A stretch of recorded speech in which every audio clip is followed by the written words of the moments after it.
Hola, buenos días a todos los que nos acompañan en este primer webinario. Espero que nos estén escuchando de manera adecuada. De no ser así, les agradeceríamos que nos lo hagan saber a través del chat que tienen a la derecha de sus pantallas, de manera pública o de manera privada. Sería muy importante que nos puedan dar un aviso de retorno sobre la calidad de la voz o cualquier dificultad que puedan tener en cualquier momento. Es muy grato contar con ustedes en el día de hoy. Estamos transmitiendo desde Buenos Aires y desde Addis Abeba en Etiopía. Este webinario le hemos denominado Analizando la rendición de cuentas y estamos tratando de dispararlo con una pregunta que dice muy sencillamente cómo funcionan los mecanismos de rendición de cuentas horizontal dentro del Poder Ejecutivo. Estuvimos trabajando bastante en esto con el equipo de CIPEC, del Centro de Implementación de Políticas Públicas para la Equidad y el Crecimiento, un think tank, un instituto de investigación de política pública que trabaja en Argentina, con contactos en toda la región, y también desde OSREA, la Organización para la Investigación Social del África del Este, que nos acompañan también como presentadores. Disculpen por esta introducción y esta caída de conexión. Retomamos entonces, les decía que este webinario fue preparado por CIPEC y por OSREA, dos institutos de investigación de América Latina y de África. En el día de hoy vamos a estar presentando Sofía Esteves, de CIPEC, analista del programa de evaluación, Agustina Suaya, coordinadora también del programa de evaluación de CIPEC, y tenemos el gusto de tener a un ex subsecretario de Gestión y Empleo Público de la Oficina del Jefe de Gabinete en Argentina, el señor Andrés Lirio, actualmente asesor del Poder Legislativo Nacional, quien ha participado y ha tenido la delicadeza de ayudarnos en nuestra investigación a nivel nacional en Argentina, y que hoy va a comentar y reflexionar con nosotros sobre su experiencia acerca de cómo funcionan los mecanismos de rendición de cuentas horizontal, específicamente en Argentina. Para comenzar, queremos contarles un poquitito, muy brevemente, acerca de nosotros. Como les contaba Andrés, dirige actualmente una consultoría de políticas, una consultora de políticas públicas. Fue subsecretario de Gestión y Empleo Público en la Jefatura de Gabinete de la Nación en Argentina y anteriormente se desempeñó en diversos puestos de alto nivel dentro de esa oficina. Tiene en su haber una licenciatura en Ciencia Política de la Universidad de Buenos Aires en Argentina y una maestría en Administración y Política Pública de la Universidad de San Andrés y también estudios de posgrado en Portugal. Agustina Suaya es nuestra coordinadora de programa. Agustina también es consultora del Banco Mundial y del Banco Interamericano de Desarrollo. Es licenciada en Ciencia Política por la Universidad de Buenos Aires y tiene una maestría en Políticas Públicas de la George Washington University. También Sofía Esteves, que dedicó gran parte de su tiempo la semana pasada a preparar esta presentación y todo el trabajo que vamos a compartir con ustedes hoy. Es analista de nuestro programa en CIPEC, es licenciada en Ciencia Política de la Universidad de San Andrés, aquí en Buenos Aires, y actualmente está terminando su maestría en Políticas Públicas. También nos van a acompañar Trufena Mukuna, doctora en Estudios Sociales y Políticos de Etiopía, de OSREA. Nos va a acompañar el doctor Germán Musajara, actual director ejecutivo de nuestro think tank amigo y contraparte en este proyecto, OSREA. Finalmente, quien les habla, Natalia Quirino, soy directora del programa de evaluación de CIPEC, soy licenciada en Ciencia Política también de la Universidad Nacional de Rosario, aquí en Argentina. Soy docente de distintas universidades nacionales en mi país. También soy exfuncionaria de Naciones Unidas y actualmente trabajo aquí en CIPEC. Para comenzar, me gustaría pedirle, por favor, a Sofía que nos alerte e instruya acerca de cómo podemos interactuar y cuál va a ser la dinámica general de esta hora y media que vamos a compartir con todos los que nos acompañan. Le voy a dar la palabra a Sofía. Disculpen. Bueno, como les decía, pueden participar del webinario en español y en inglés, seleccionando la opción en la parte inferior de la pantalla. Y también, como ven a la derecha y debajo del video, hay un espacio para el chat en donde pueden publicar sus comentarios y enviar preguntas. Dependiendo de lo que quieran hacer, entonces pueden seleccionar la opción apropiada, ya sea general o preguntas, en las opciones del canal del chat. Si alguien hace una pregunta en otro idioma, pueden hacer clic sobre el botón traducir para leerla en el idioma que prefieran. También, si desean tener un chat privado con el moderador o alguno de los participantes, pueden hacer clic sobre su nombre y comenzar a chatear individualmente. Bueno, en este webinario nuestro objetivo va a ser analizar la existencia y el alcance de una brecha de implementación en los mecanismos de rendición de cuentas horizontal dentro del Poder Ejecutivo, es decir, si hay una diferencia entre lo que establece la ley como un objetivo ideal y cómo se implementa en la realidad. Si esto ocurre, queremos estudiar las causas de este fenómeno y los distintos factores que pueden estar afectando el desarrollo de las instituciones. De manera superadora, queremos alcanzar a proponer intervenciones de política que nos permitan abordar estas brechas y mejorar los mecanismos de rendición de cuentas horizontal en América Latina y África. Muchas gracias, Sofía. Entonces, para trabajar la idea de rendición de cuentas horizontal, en esta conversación que vamos a tener en el día de hoy, les proponemos una definición con la que estuvimos trabajando desde hace ya más de un año, que es una definición que tomamos de un autor llamado Calamar, que trabaja con una idea que nos gusta mucho por múltiples razones. Pero básicamente porque lo que hace es tratar de compartir la responsabilidad por la rendición de cuentas tanto con el emisor de la información como con el receptor de la información que es sujeta de análisis y es el contenido explícito de la rendición de cuentas. En esa definición, Calamar lo que nos propone es entender a la rendición de cuentas como dos aspectos fundamentales. Por un lado, el acto de poder explicar las decisiones o acciones que llevan adelante los poderes públicos, y por otro lado, la capacidad de asumir la responsabilidad por esas acciones.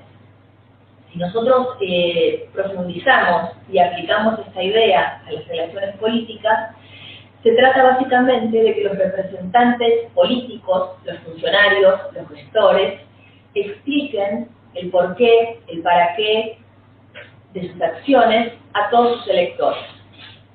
En este sentido, la rendición de cuentas implica un proceso de información, un entendimiento común de lo que necesita ser informado y las consecuencias de las acciones.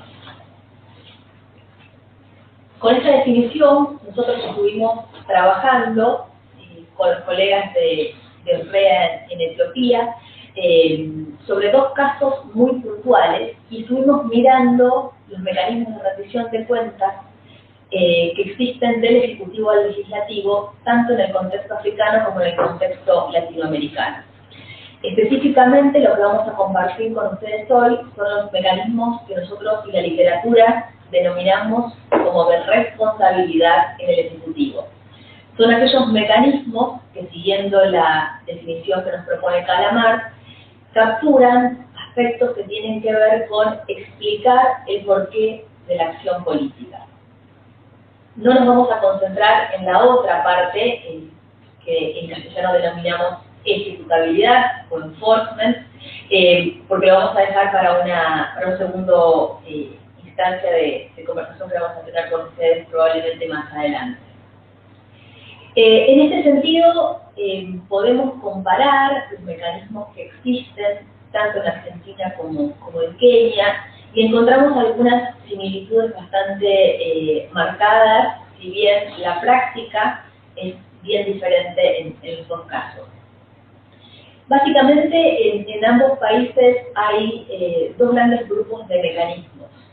Uno muy enfocado en la rendición de cuentas o en la responsabilidad del propio presidente o del propio primer mandatario ante el Congreso, que en Argentina toma la forma del discurso presidencial sobre el Estado de la Nación, gracias al marco que le da la Constitución Nacional Argentina, y que básicamente es un discurso orientado a explicar las acciones de gobierno, pero también a proponer una agenda de políticas a los legisladores en el ámbito del Congreso Nacional.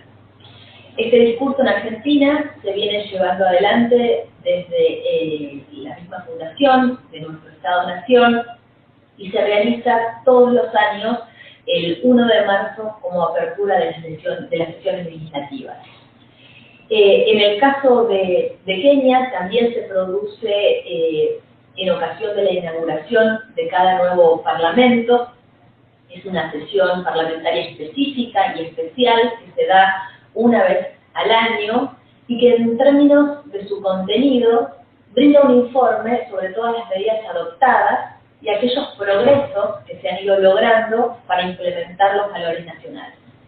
Es decir, que hay de alguna manera una similitud en cómo estos mecanismos se implementan desde el punto de vista del presidente o del primer mandatario en nuestros países. Es importante mencionar que en este sentido Kenia y Argentina han tenido y comparten una tradición de haber introducido reformas de tipo parlamentario en sus propias constituciones y por supuesto que el discurso del primer mandatario al Poder Legislativo se remonta en la tradición política a los primeros discursos del rey, ¿no? Entonces quizás es importante señalar también este dato de contexto que hace que estos dos casos sean similares. Existe un segundo grupo de mecanismos que nosotros vemos cierta similitud en los dos países, y este es el de los informes que brinda el Ejecutivo, ya sea a través de una figura única o de diferentes ministros.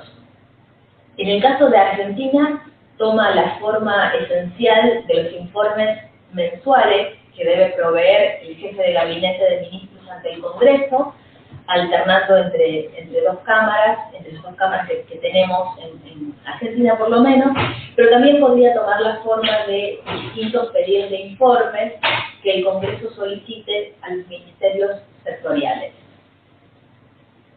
¿Se cayó la conexión? No, escucho. No, porque yo no se quedó. En el caso de Kenia, también existe la posibilidad de que el Ejecutivo brinde informes sobre el progreso realizado para cumplir con las obligaciones internacionales de la República. Sí, te escucho. Perfecto. Con lo cual, estos dos mecanismos estuvimos estudiándolos en nuestros países y lo que vamos a hacer ahora es presentar muy brevemente algunos datos cuantitativos y algunas conclusiones muy estilizadas, sobre todo con foco en el caso argentino, y más adelante vamos a reflexionar con Lucena y con Germán sobre el caso de Kenia específicamente. Entonces, si nos acompañan, queremos comentar con ustedes brevemente qué vemos en términos de los discursos presidenciales ante el Congreso y en términos de la capacidad de nuestro gobierno para poder rendir cuentas al legislativo. Hemos tenido la posibilidad de analizar con bastante profundidad todos los discursos presidenciales desde el año 1995 a la fecha, y si bien hay una cantidad de información recolectada que es notable y es vasta, está sistematizada en un paper que probablemente compartamos con ustedes al final del webinario, hay dos elementos que vale la pena resaltar.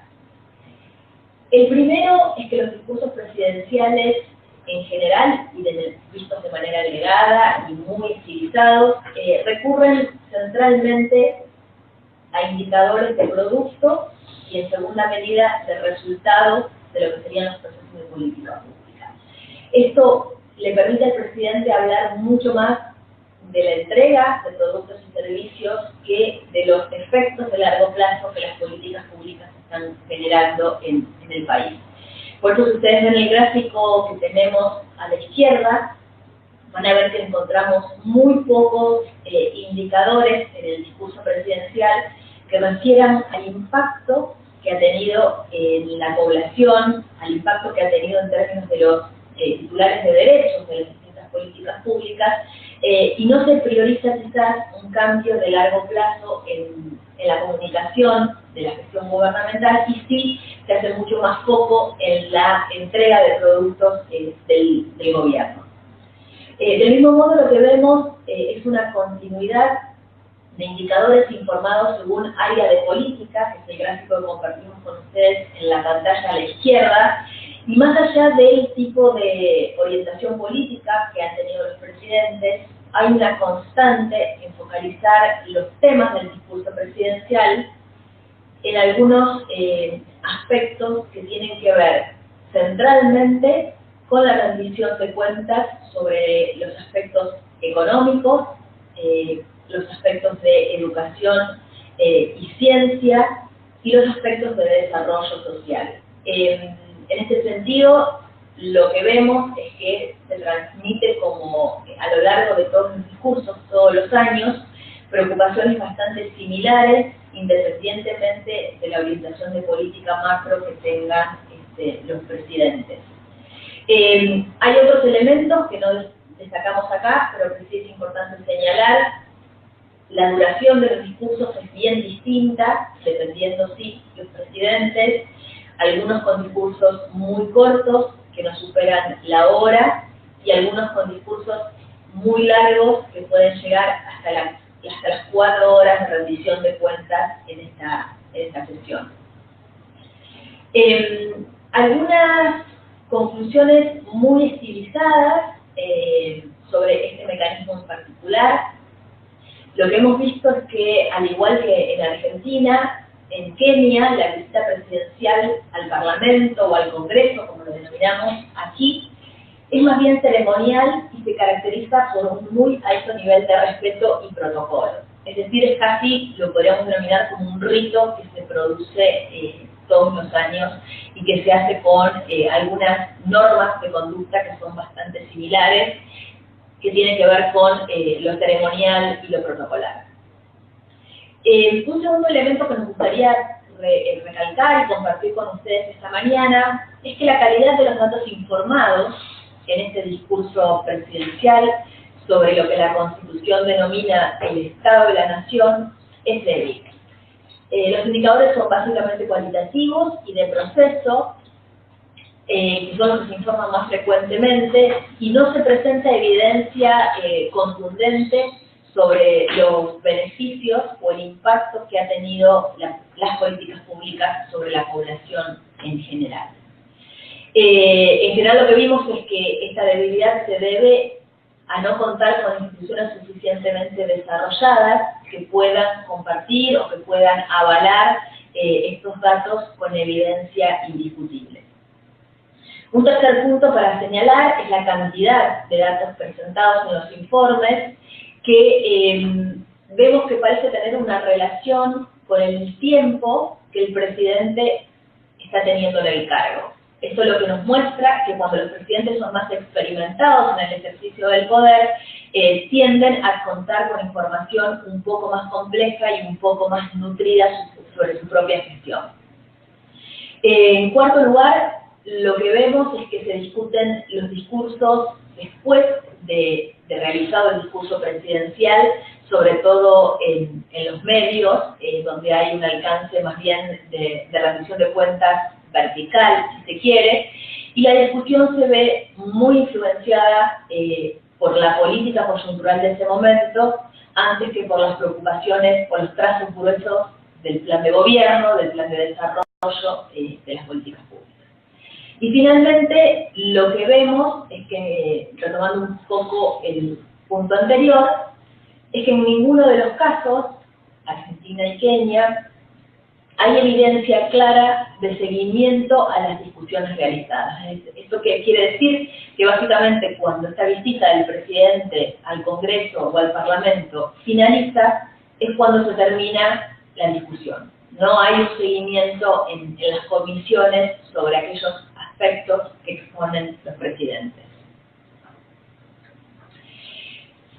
Como decíamos anteriormente, hay un segundo elemento o un segundo grupo de mecanismos que queremos compartir con ustedes, y estos son los informes del Ejecutivo al Legislativo, que se dan no ya en un momento del año específico, sino de una manera un poco más rutinaria. Centralmente en el caso argentino, hemos estudiado en profundidad la presentación de informes de los jefes de gabinete ante el Congreso de la Nación, y lo que vemos es que históricamente, desde el año 95, en el cual se pone en marcha la figura de jefe de gabinete a través de la reforma constitucional de la Nación Argentina, el índice de reporte, o lo que podríamos denominar la cantidad de visitas obligatorias que debe hacer el jefe al Congreso, es muy baja. Solamente los jefes de gabinete asistieron en un 36% de las veces que deberían haber ido a las dos cámaras. Esto lo que hace es apuntalar esa idea que mencionábamos inicialmente de la brecha que existe entre el diseño constitucional del mecanismo y la efectiva puesta en marcha de la institución. Lo que sí vimos, de hacer un análisis cuantitativo de los datos, es que durante los años electorales los jefes de gabinete tienden a ir mucho menos que durante los años no electorales a rendir cuentas. Y eso seguramente se debe a que los incentivos políticos están puestos no tanto en la discusión parlamentaria, sino afuera del Congreso de la Nación. Algunas ideas y algunos primeras conclusiones para compartir con ustedes. Centralmente nos preocupa esta idea de respetar muy poco el mandato constitucional. Decíamos que desde la creación de la figura del jefe de gabinete, solo se han respetado el 35% de las exposiciones en el Congreso. Esto es un nivel muy bajo, teniendo en cuenta también la juventud del mecanismo, ¿no?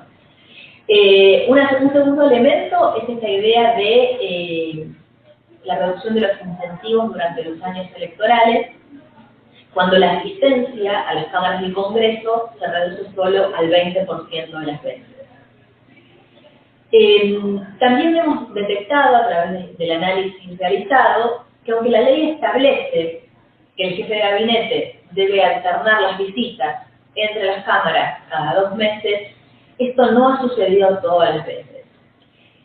Parece haber una ligera preferencia por presentar informes en el Senado, que se relaciona con la diferencia también entre las reglas de presentación de informes entre el Senado y los diputados. En un momento seguramente vamos a hablar con Andrés sobre este tema puntual para que nos transmita su experiencia de gestión. Para cerrar esta parte y comenzar ya con la experiencia de Andrés, que creemos que es sumamente valiosa, nos gustaría resaltar algunos aprendizajes que hemos realizado a través de esta investigación. En primer lugar, entendemos que los déficits que vemos entre la ley y el desempeño de los mecanismos parece tener una relación con la ausencia o la débil existencia de una cultura de rendición de cuentas y también con la falta de sanciones en caso de incumplimiento. Nuestra Constitución tiene la debilidad de no producir sanciones en caso de incumplimiento de este mecanismo. En segundo lugar, y en el caso de los discursos presidenciales específicamente, sumados a los informes del Ejecutivo, lo que vemos es que las acciones previstas por el gobierno en un periodo específico dan cuenta de las acciones que se han tomado. Sin embargo, como se estructuran estas presentaciones, al no estar relacionados con un plan de gobierno más global y que sea como una hoja de ruta en de las acciones de gobierno, se reduce su eficacia y sobre todo se reduce la capacidad de diálogo entre los poderes, porque se termina transformando en una tribuna de intercambio político y no tanto en un análisis crítico sobre la marcha del plan de gobierno. En tercer lugar, entendemos que estos mecanismos pueden reforzarse, pueden mejorarse, tanto a través del establecimiento de un conjunto de reglas más firme y sólido, que tenga mejores incentivos para cumplir con este mandato de la Constitución, y también para responder de una mejor manera a la sociedad en su conjunto, usando información que sea más fiable y más valiosa también, que esté construida de una mejor manera. Finalmente, 3 puntos adicionales. En primer lugar, lo que vemos es que las democracias modernas necesitan reflexionar constantemente sobre sus prácticas para garantizar más transparencia y buen gobierno. También creemos que hay una percepción generalizada entre todos los jefes de gabinete que pudimos entrevistar y los parlamentarios a los que tuvimos acceso, que se relaciona mucho más, o que hace depender mucho más a la rendición de cuentas del ministerio o de la agencia específica donde se solicita información, pero que esto no es una práctica extendida y general en todo el sistema político. En este sentido, entendemos que esta arbitrariedad es lo que debe tratar de evitarse y lo que las regulaciones e instituciones sólidas pueden abordar. Solo de esta manera pensamos que es posible un mejor funcionamiento de los mecanismos que existen y que probablemente no se usan de la mejor manera posible. Hasta acá nuestra presentación, además de una invitación a leer nuestro trabajo, y ahora me gustaría conversar un rato con Andrés y con base en su experiencia, tanto en el nivel ejecutivo como en el poder legislativo, que comparta con nosotros sus reflexiones acerca de cómo funciona la figura del jefe de gabinete en nuestro país específicamente, cómo se coordinan estas sesiones de presentación entre el Ejecutivo y el Legislativo, cuál es su análisis y su mirada acerca de por qué se cumple tan poco con este mandato y cómo cambia esa visión de haber estado de un lado produciendo informes y estar hoy del otro lado recibiendo los informes del Poder Ejecutivo. Y además está decirlo que cualquier otra reflexión que Andrés quiera compartir con nosotros esta mañana. Le doy la palabra para que comparta su experiencia en torno a estas líneas. Bueno, en primer lugar quería agradecer a CIPEC y a Orrea la invitación a participar de esta charla. Brevemente, una pequeña introducción para que tengan algún lineamiento de quién es la persona que les habla. Como me presentó de forma muy precisa Natalia, soy licenciado en Ciencia Política y desempeñé durante casi 10 años diversos cargos en la jefatura de gabinete de la República Argentina, y 2 de ellos, que fueron los 2 últimos años como subsecretario de Gestión y Empleo Público, para hacer una traducción de qué funciones tenía en la jefatura de gabinete. Mis tareas vendrían a ser algo parecido a un gerente de recursos humanos de todo el Poder Ejecutivo Nacional o de gran parte del Poder Ejecutivo Nacional. Bueno, dicho esta pequeña introducción, que espero que después podamos profundizarla con un intercambio de ideas y de cuestionamientos, me gustaría estructurar mi mensaje, digamos, como lo planteó, digamos, siguiendo la línea argumental de Natalia, en 3 aspectos, digamos. El primero, hacer una breve explicación de la ingeniería institucional argentina y por qué se da la ingeniería institucional particular que rige en este momento. La segunda parte, contarles brevemente cuál fue mi experiencia en el proceso de rendición de cuentas de la jefatura de gabinete ante el Congreso Nacional. Y el tercer punto, compartir con ustedes algunas reflexiones personales y observaciones sobre ese proceso. Lo primero, haciendo una breve historia de cómo se crea la jefatura de gabinete de ministros en la República Argentina.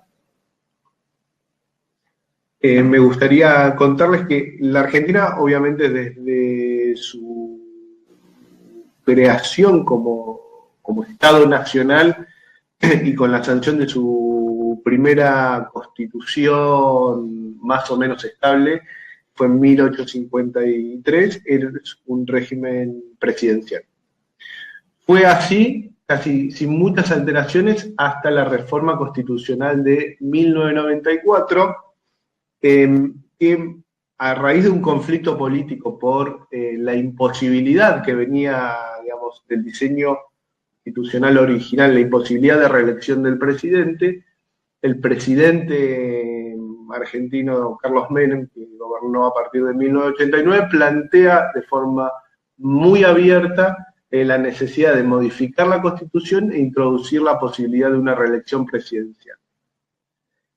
El acuerdo político, haciendo una gran simplificación, el acuerdo político al que se llega es habilitar la reelección, la posibilidad de modificar la Constitución, habilitando al presidente a ser reelecto, y como contrapartida se establece de alguna manera una limitación al poder presidencial existente. Esta limitación se establece a partir de dos instrumentos institucionales. El primero es la limitación o la posibilidad de limitación a los poderes legislativos del presidente. Es decir, como ustedes sabrán, la mayoría de los regímenes presidenciales facultan en mayor o en menor medida a los titulares del Poder Ejecutivo a contar con herramientas legislativas, es decir, que le permiten avanzar sobre potestades de los congresos.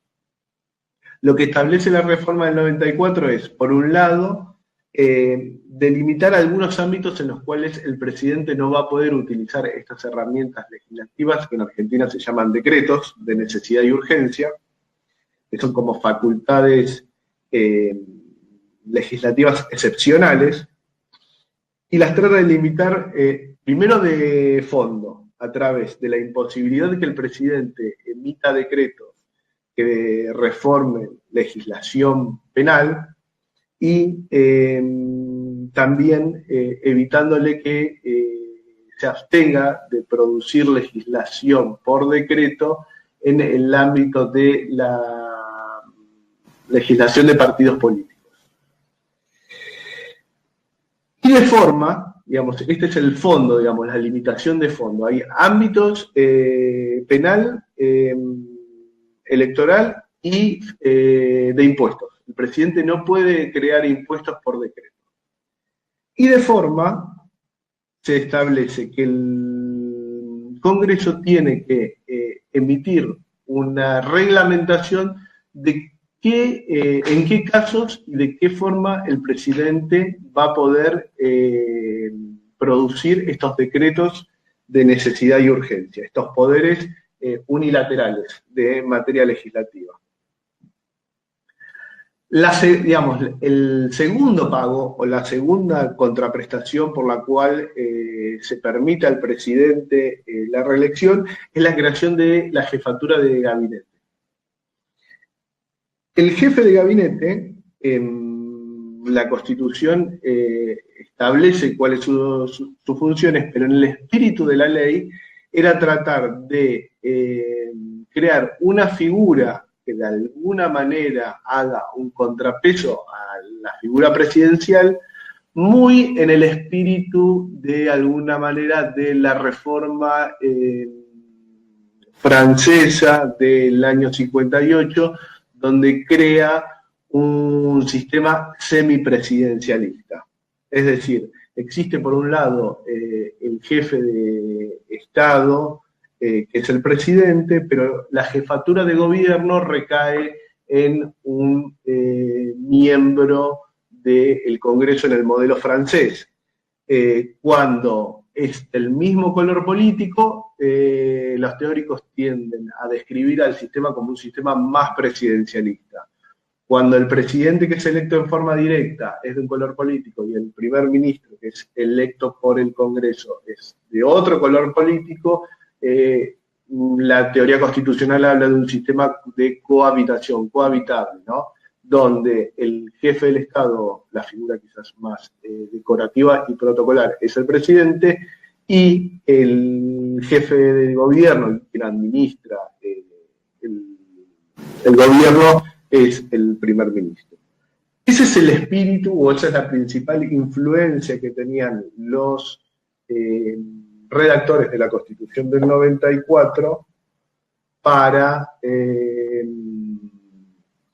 limitar el poder presidencial y habilitar de alguna manera la reelección. ¿Cuáles son las tareas más relevantes que dan digamos, que la Constitución asigna al jefe de gabinete de ministros? Una, obviamente, es la tarea de coordinación del gabinete, es quien convoca a las reuniones de gabinete y prepara su realización, pero a mi entender la más importante, y cuando los constituyentes estaban pensando estrictamente en la limitación o establecer algún tipo de contrapeso a la figura del presidente, le asignan la posibilidad de ejercer la administración general del país. Tienen en esa competencia que se le asigna la idea de que a partir de esa competencia el titular de la jefatura de gabinete va de alguna manera cogobernar, o tienen la esperanza de que cogobierne con el presidente de la nación. Al mismo tiempo, y ya que la Argentina seguía siendo un régimen presidencial, le establecen dos funciones en su relacionamiento con el Congreso. Estas son la obligatoriedad, como señaló Natalia, de todos los meses visitar al Congreso para rendir cuentas, dar explicaciones sobre la marca general del gobierno, y la otra, que de alguna manera fue la innovación más importante en el diseño institucional argentino, es la posibilidad de que por la mayoría simples de ambas cámaras, la Cámara de Diputados y el Senado de la Nación, el jefe de gabinete sea removido de su cargo. Bien, este es el marco institucional en donde actúa el jefe de gabinete, pero déjenme hacerles una observación que para mí es fundamental. Este diseño institucional tiene un talón de Aquiles.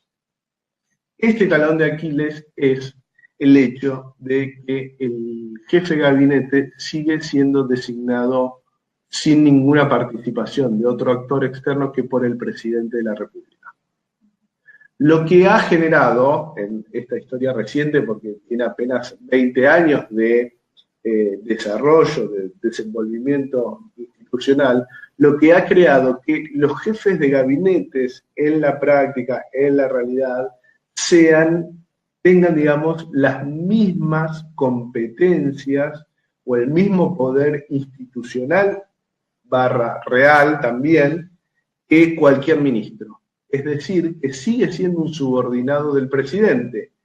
Si el presidente puede removerlo automáticamente con una medida unilateral, que es un decreto simple, que no necesita ser ratificado ni por el Congreso, ni interviene ningún actor externo, las posibilidades de que alguien que es designado jefe de gabinete ejerza de forma real la administración general del país son muy limitadas.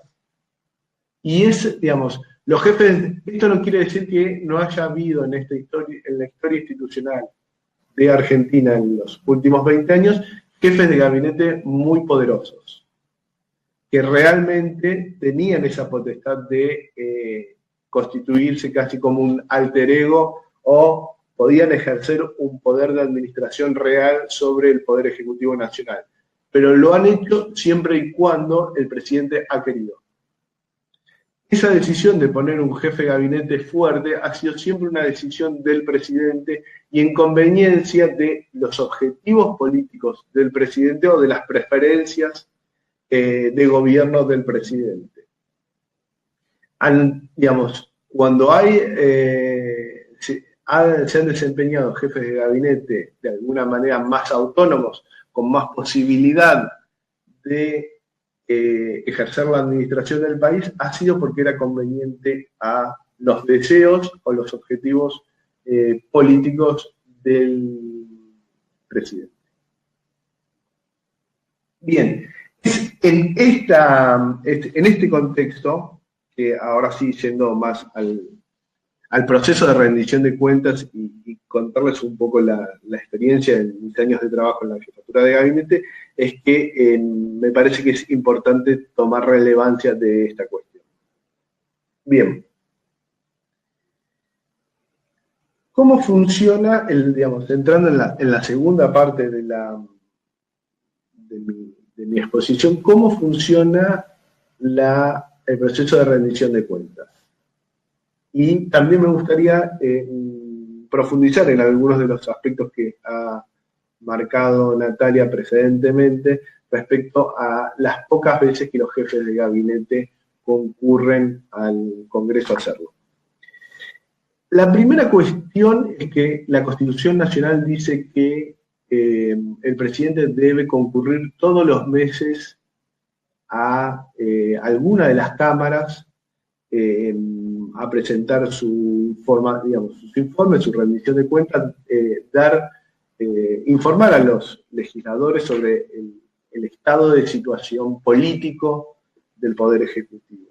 Bien, no obstante, y es algo que utilizan los jefes de gabinete para evadir este mandato constitucional, la Constitución no precisa que se entiende por todos los meses, porque suelen argumentar, en primer lugar, los jefes de gabinete, hay meses durante el año que el Congreso no funciona. En Argentina, como señaló Natalia, las sesiones que se llaman ordinarias, es decir, el tiempo constitucional donde el Congreso está de alguna manera abierto, transcurre desde el 1 de marzo de cada año, que es el día en que el presidente hace la apertura, visita el Congreso Nacional y da el discurso de la Unión o el Estado General de la Nación.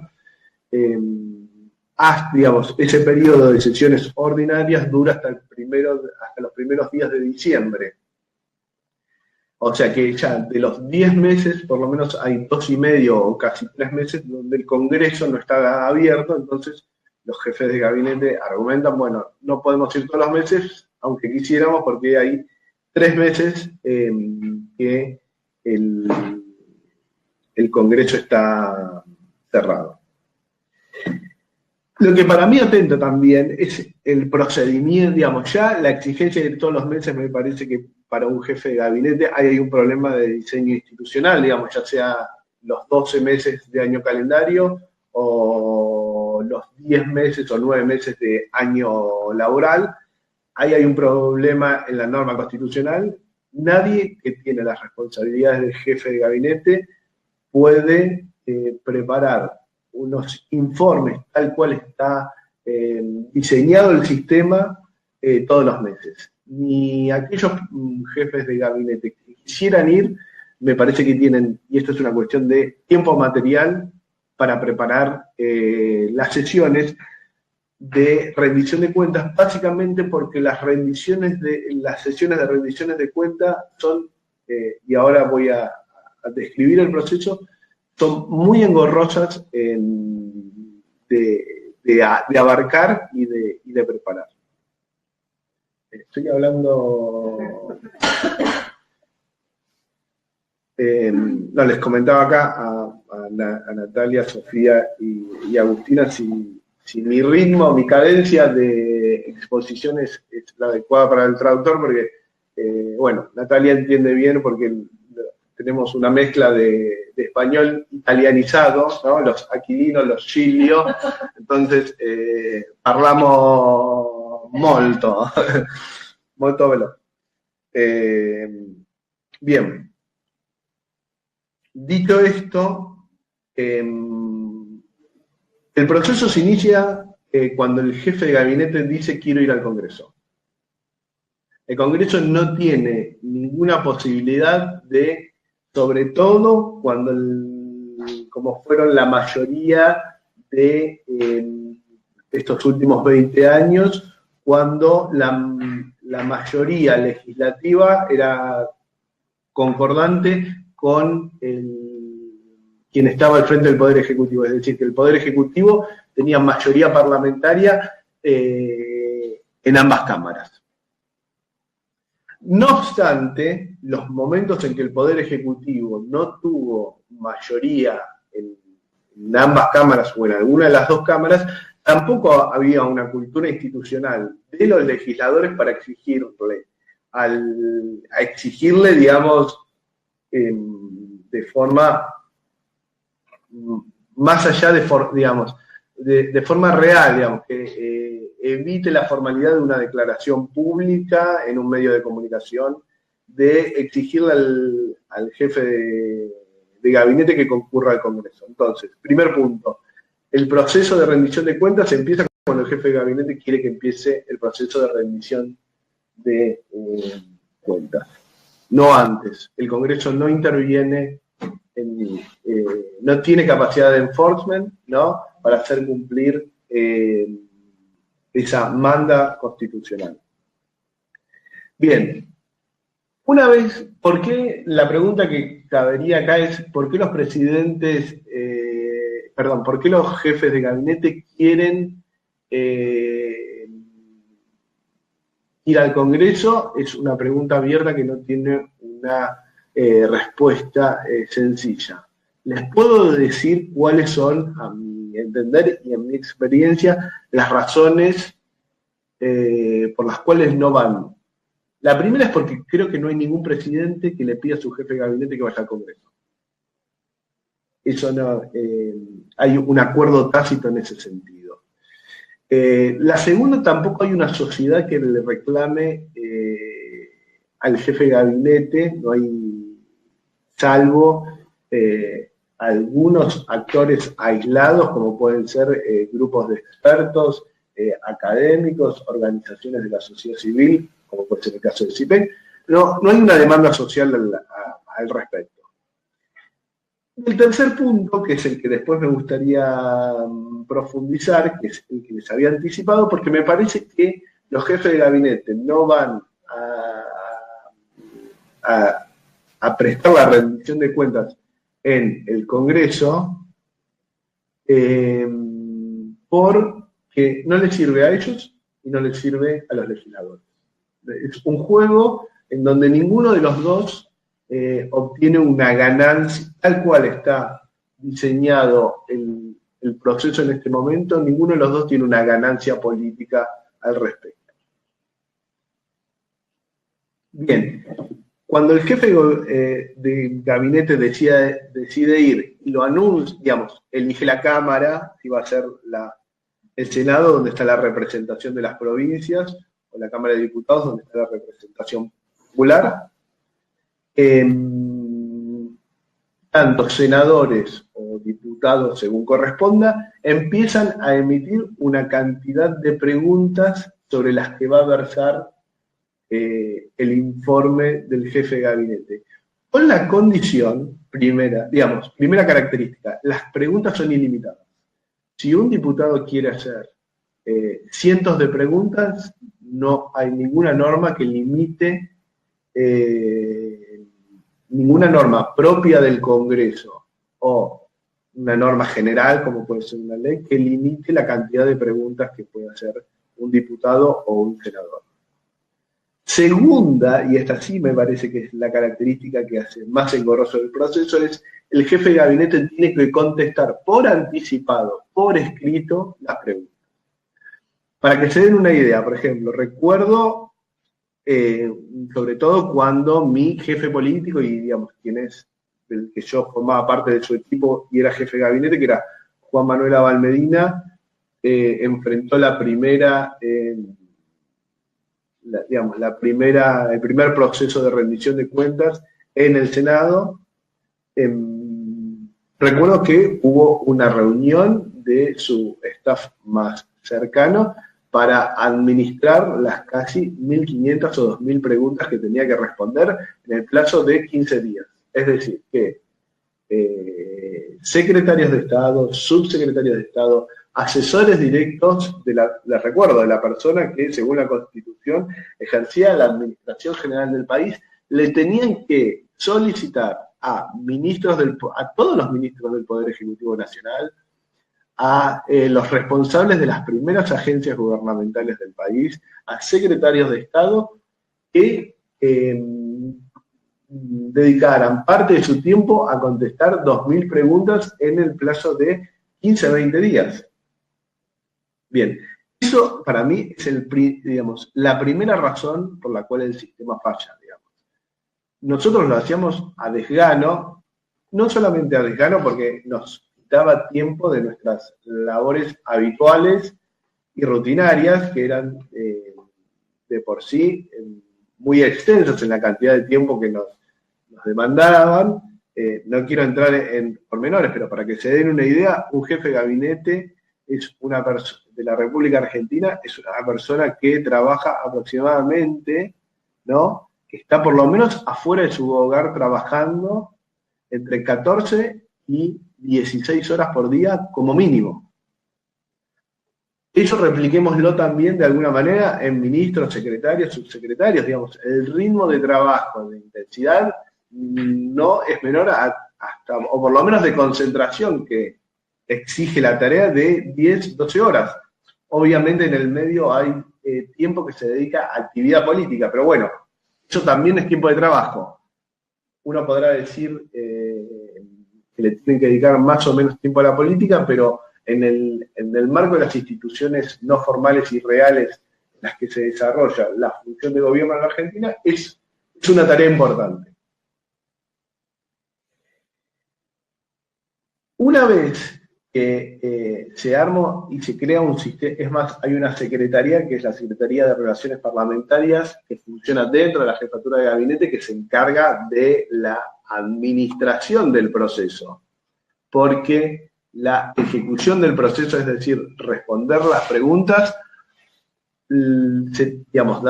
imagínense si hay entre 1.500 y 2.000 preguntas, hay preguntas muy específicas que obviamente desde la jefatura de gabinete, por más mecanismos de rendición de cuentas y de monitoreo de la administración general del país que haya, es imposible tener el nivel de detalle de algunos de los interrogantes. Esas preguntas tienen que ser, primero hay un proceso de selección donde se redireccionan a los organismos públicos que tienen la información y la competencia para contestar las preguntas. El segundo paso es chequear la calidad de las preguntas.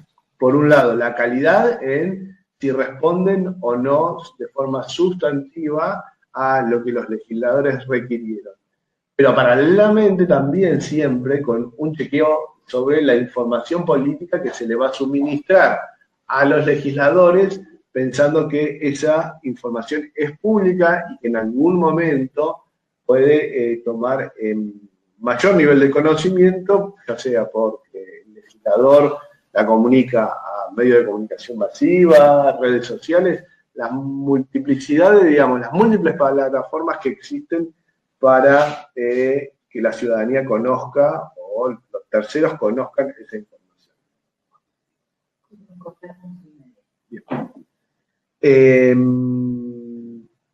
Una vez, obviamente que, por ejemplo, cuando se llegaba al día de la sesión, todas las preguntas no estaban contestadas porque materialmente era imposible. Los legisladores conocían eran conscientes de esa situación que hacía al sistema muy engorroso. Una vez que llega el día de sesión, la dinámica es: el jefe de gabinete hace una exposición sobre el estado general de situación del país, de la administración, de unas media hora, 40 minutos. Después, los legisladores, de forma ilimitada, vuelven a realizar las mismas preguntas. En la idea original, la sesión funcionaba como un chequeo de las preguntas que ya habían sido hechas por escrito. Entonces, los legisladores vuelven a hacer las mismas preguntas por bloque, o sea, digamos, toca el partido X, todos sus legisladores de forma ininterrumpida hacen las preguntas, y después lo que hace beneficioso para el que tiene que responder, pero no para la rendición de cuentas, el jefe de gabinete elige qué preguntas responder y cuáles no. En primer lugar, porque el tiempo es materialmente imposible que un jefe de gabinete responda, no sé, 55 preguntas que le puede hacer el bloque mayoritario de la oposición en 20 minutos. Y en segundo lugar, porque elige responder las preguntas que son menos problemáticas o donde tiene las argumentaciones más sólidas para hacerlo. Como conclusión general, creo que en mi visión, el proceso obviamente tiene un problema de origen, que es la cantidad de veces que el jefe de gabinete tiene que concurrir al Congreso. El segundo es que hay como una inflación de preguntas, digamos. Si todos los diputados y senadores pueden hacer la cantidad de preguntas que ellos quieran, las respuestas que van a conseguir van a ser, en términos de la calidad de rendición de cuentas, muy bajas. En mi observación, creo que el proceso tendría que ir hacia un proceso más oral. Tendría que dejar de ser un proceso escrito y tendría que ser oral y acotado. Las modificaciones que nosotros tratamos de hacer, que hubo negociaciones con el Congreso, pero los diputados y los senadores veían la posibilidad de hacer cantidad ilimitada de preguntas como una forma de congraciarse con sus electorados, digamos, de reforzar su constituencia, ¿no?, en términos politológicos, imposibilita que los emisores de preguntas, y por ende la cantidad de preguntas, se circunscriba a un formato más razonable. Y cuando digo un formato más razonable, que era el formato que a nosotros más nos gustaba era más el modelo inglés o español, donde cuando el jefe de gobierno concurre a la Cámara, lo hace para responder sobre temáticas específicas y va acompañado del ministro o los ministros y ministras de las áreas pertinentes, no con todo el gabinete, no contesta preguntas de todo que incumben a todas las competencias de todas las áreas de gobierno, sino a las que son de más candente actualidad. Me parece que sería más beneficioso, por lo menos en el caso argentino, por una cuestión de que vivimos en sociedades que están, el debate público se da a través de medios de comunicación pública. Ese debate, como está pensado y ejecutado, es un debate que se da entre élites políticas que no rinden cuentas, no le interesa, obviamente, al jefe de gabinete no le interesa rendir cuentas, porque a nadie le gusta rendir cuentas en general, y después, porque tiene tareas que el proceso, como está diseñado ahora, le insume mucho tiempo, pero tampoco a los legisladores les sirve de alguna forma perder protagonismo, ¿no?, y circunscribir las temáticas sobre las que pueden de alguna manera interpelar al jefe de gabinete. En resumidas cuentas, creo que el diseño institucional argentino es si lo pensamos en términos de teoría de los juegos, es un juego no cooperativo, digamos. La principal opción para ambos actores, Congreso y Poder Ejecutivo, es mantener la situación del punto de equilibrio no cooperativo en el que se encuentra actualmente. Creo que debería, y con esto cierro, creo que debería pensarse un proceso que lo haga más, y voy a ser brutal en ese sentido, televisable. Creo que es importante para la rendición de cuentas, para el fortalecimiento de los procesos democráticos y de las instituciones democráticas, que la sociedad consuma un proceso de rendición de cuentas que sea atractivo en los términos que la sociedad consume bienes culturales en la actualidad. Un proceso de rendición de cuentas tan escrito y tan poco oral como en la actualidad y tan extensivo, no es un proceso que cumpla su objetivo. Dicho esto, los invito a que sigamos haciendo la discusión, un intercambio de ideas, tal cual me lo exige la moderadora del proceso. Muchas gracias.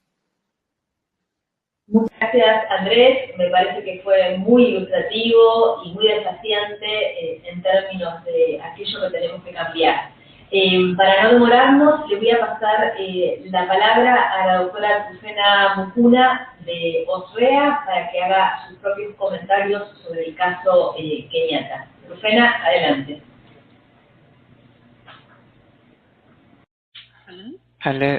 Hola.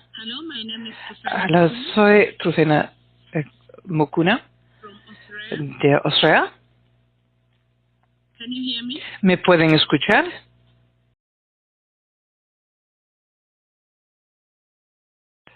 Voy a hablar acerca de la rendición de cuentas en Kenia. Como han escuchado de Natalia acerca de lo que ocurre en la ponencia del discurso del presidente acerca de la situación en el país, está en la Constitución de Kenia. Es una ceremonia que uno espera y la gente tiene muchas expectativas y usualmente mandan sus preguntas a través de los medios de comunicación. Mayormente el presidente viene al Parlamento para hablar acerca de asuntos políticos, sociales y económicos logrados en el país. También realza los desafíos enfrentados en el país actualmente y más que nada los temas pertinentes a la rendición de cuentas. Por ejemplo, en el último discurso a la nación, el presidente hablaba acerca de los ministros que habían sido tenían que renunciar. Fue un tema importante en el momento hablar sobre esto en el Parlamento y en el Senado, porque las dos cámaras se reúnen para escuchar al presidente cuando presenta su discurso a la nación. Generalmente habla acerca de la situación del país y en este caso cambió de tema y hablaba acerca de los logros de su gobierno. Y en Kenia, esto no fue bien recibido, más que nada por el partido de oposición. Igual como en Argentina, no vemos seguimiento al discurso de la situación en el país. Perdón, estoy hablando muy rápido. Bueno, y voy a hablar más despacio. Pero también hemos visto como en Argentina no tenemos un mecanismo para el seguimiento en cuanto a lo que dice el presidente en su discurso sobre la situación en el país. En cuanto a pesar de que la Constitución ofrece esa oportunidad, nadie la utiliza. Ahora, los miembros del partido de oposición, los que hablan acerca de inmediato después del discurso del presidente,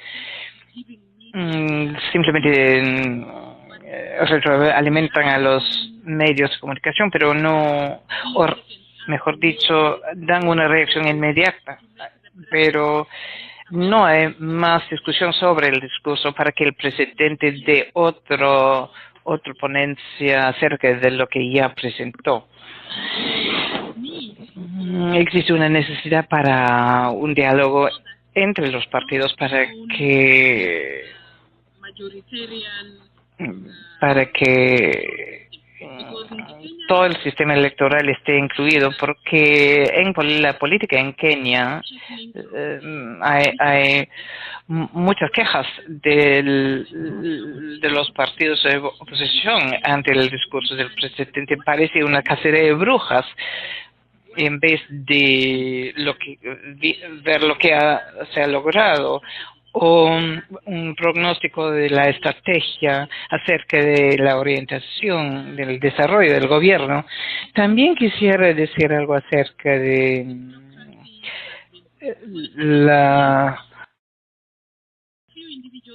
unos puntos mencionados acá.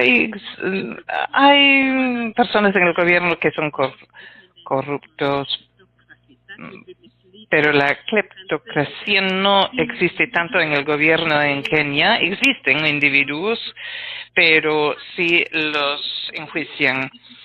En la nueva constitución indica que el presidente, o mejor dicho, el comité de la contabilidad del gobierno convoca a los ministros para que den cuenta de sus acciones. En ese momento, si existe un problema en algún sector o el secretario del gabinete presenta algo que no sea la verdad según los informes, hay preguntas, hay monitoreo y seguimiento, y si alguien se encuentra culpable de la corrupción o mal práctica, entonces el tema pasa a la Comisión Anticorrupción, que trabaja en conjunto con el fiscal de la nación. Entonces los temas de la corrupción existen en pocos individuos, no se trata de todo el gobierno. El comité de la contabilidad del gobierno hace un buen trabajo. El presidente también tiene asesores de diferentes sectores de la economía y también los ministros que le indican lo que debería de hacer. Creo que eso es todo, pero si es que quieren una aclaración, si quieren que aclare algo, lo haré con mucho gusto. Muchas gracias.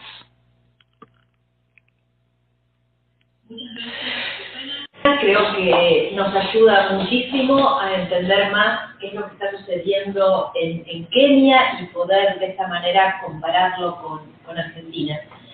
Para cerrar y quizás abordar algunas preguntas que se han ido realizando, le voy a pedir a Sofía que de una manera sintética y estilizada nos comente cuáles son las principales inquietudes que fueron saliendo a través de nuestra conversación para que podamos de esta manera responderlos.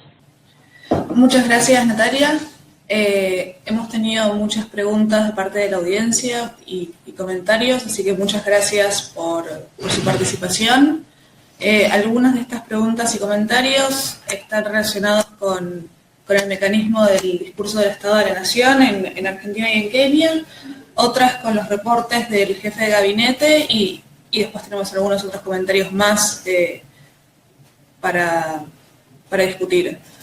Con respecto al Estado de la Nación, una de las primeras preguntas que nos hicieron tiene que ver con quién decide los temas que va a tratar el presidente. Y la persona que hizo este comentario dijo que tiene la sensación de que los temas tratados tienen una intencionalidad política que es dejar bien parado a los presidentes y no generar en realidad una discusión sobre las políticas públicas. En ese momento, Trufena, nuestra colega de OSREA, respondió que es la responsabilidad del jefe de Estado preparar este discurso y que sus advisors son los responsables del contenido que se trata de los discursos. Sobre el punto de que estos discursos en realidad tienen más una funcionalidad política que de discusión de fondo, nos han dicho que esto también ocurre en Uganda, que fue una contribución muy interesante para conocer más sobre el panorama en África. Y la última pregunta en este sentido fue de qué manera los discursos presidenciales mejoran la rendición de cuentas y si hay mecanismos para que los miembros del Parlamento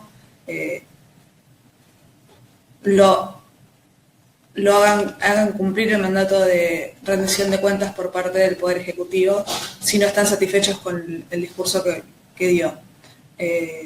Como dijo Trufena en su presentación, no hay mecanismos de seguimiento a los discursos y ese es un aspecto muy importante a fortalecer estos mecanismos.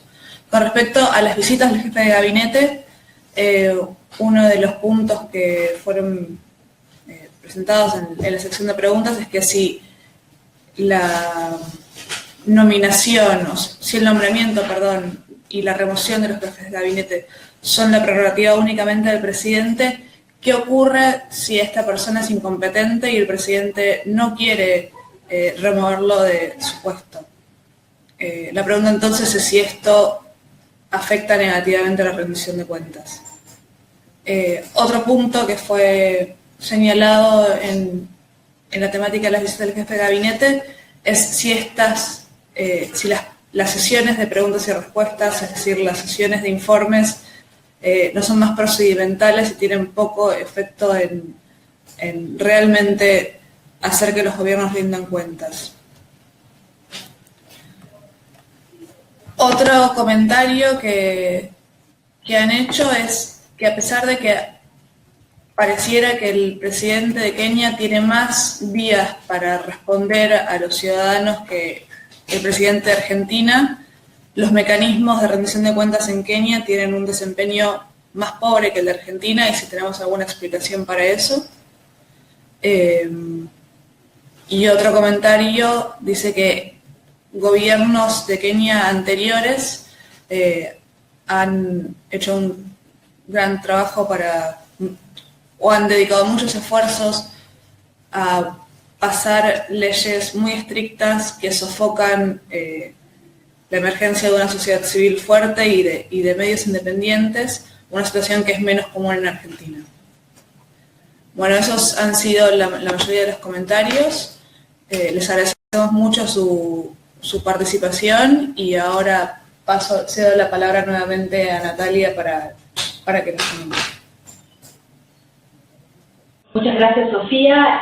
Por mi parte, creo que es una discusión que está abierta.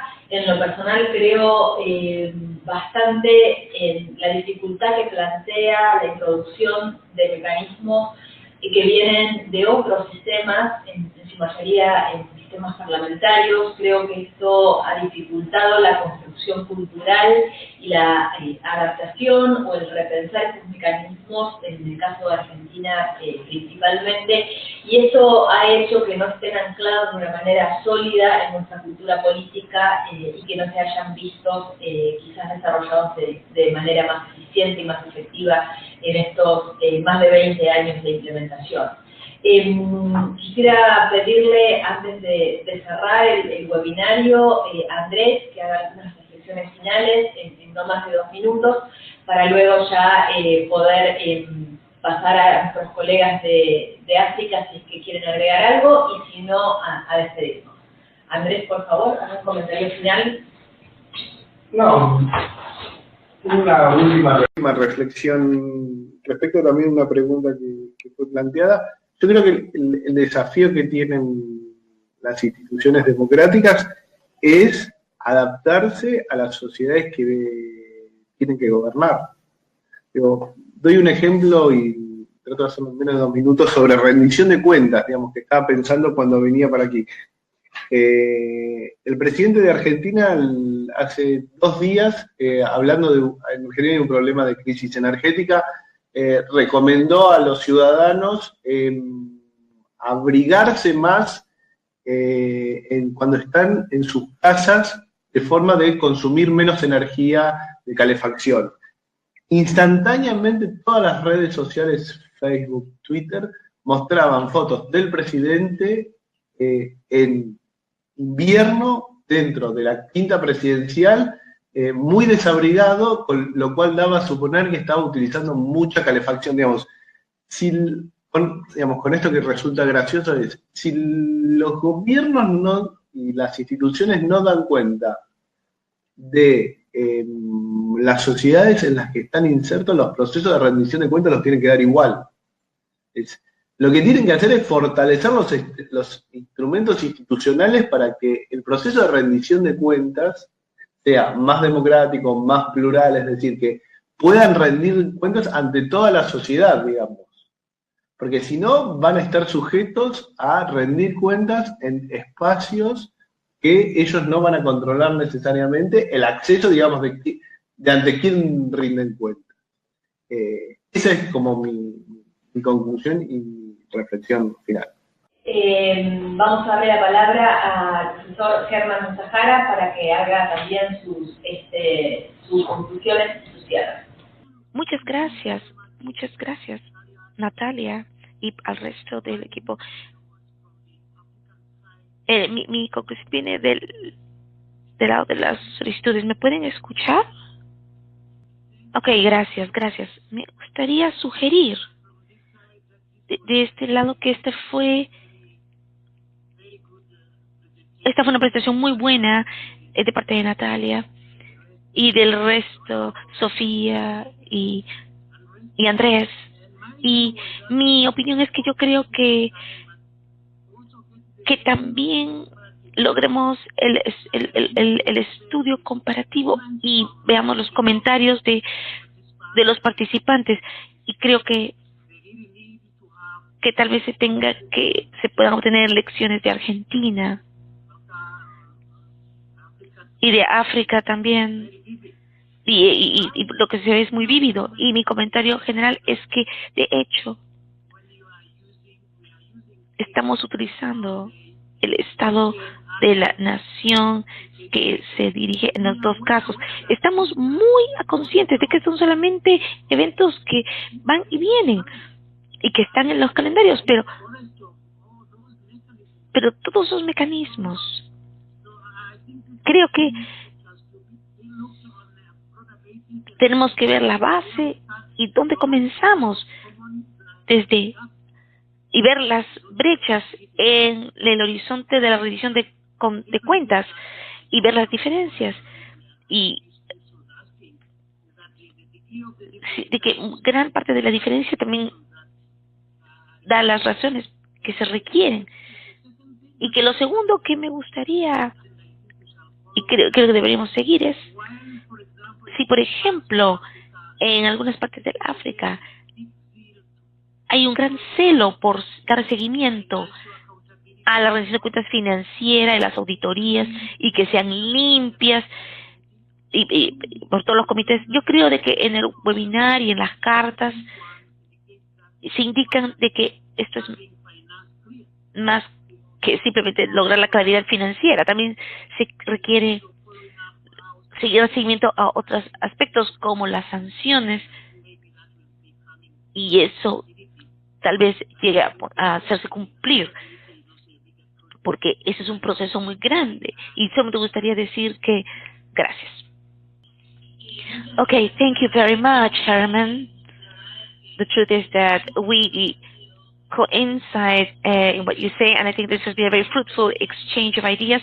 And we also think that, as Emmanuel has just pointed out, in privada, que lo que también se evidencia es una necesidad generalizada de aquellas agencias centrales como el Banco Central, los organismos de control, la Auditoría General, de ser reforzados para proveer a un mejor sistema global de rendición de cuentas. Por nuestra parte, contarles que va a estar disponible de manera online la grabación de este webinario, agradecerles muchísimo su participación y su paciencia a Daniel Chigudu, Aloysius Rucundu, Denis González, Emanuel Malia, Jackie Brown, Carla Dongo, Andrea Ballenetti, que es nuestro soporte técnico, y a Sergio de la Calle, además de a todos los colegas de OSREA, basados en Etiopía, a las colegas del programa ELA, en Practical Action, allá en Perú, y muy especialmente al equipo de CISPEC, al equipo técnico, y a Agustina, a Federico, Sofía aquí presentes, y a Andrés por compartir su experiencia de gestión pública con nosotros. Ha sido un verdadero gusto y esperamos poder compartir otra reunión como esta próximamente. Muchas gracias y buenos días.